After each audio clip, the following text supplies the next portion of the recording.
group of climate change organizations have emissions of greenhouse gases. Climate change is now happening. Indonesia says it's 10 million. Bagaimana bangunan akan mempengaruhi lingkungan?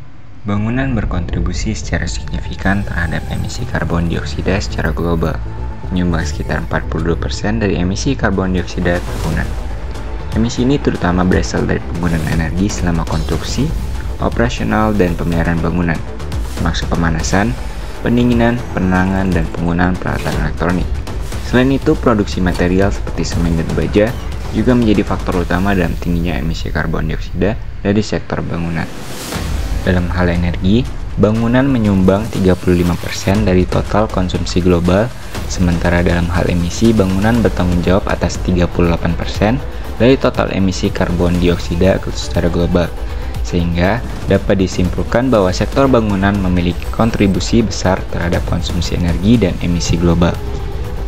Peneliti dari Polytechnic University of Catalonia telah mengidentifikasi 37 dampak konstruksi terhadap lingkungan yang dikelompokkan ke dalam 9 kategori utama.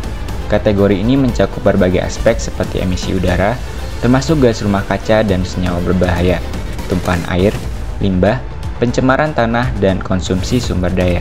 Selain itu, dampak lokal, transportasi, keanekaragaman hayati, serta insiden darurat juga termasuk dalam klasifikasi ini. Setiap kategori ini menggambarkan bagaimana aktivitas manusia dan pembangunan akan mempengaruhi ekosistem lokal secara keseluruhan.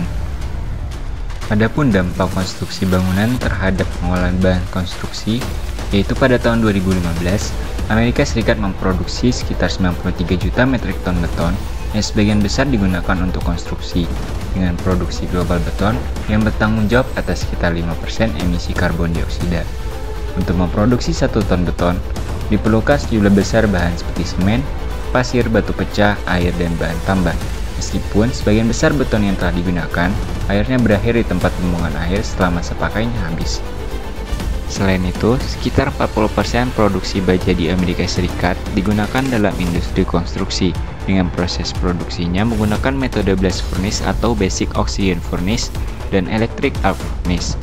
Metode blast furnace lebih bergantung pada sumber daya alam seperti biji besi dan batu bara, sementara electric arc furnace lebih efisien dalam memanfaatkan bahan daur ulang yang membutuhkan lebih sedikit sumber daya alam.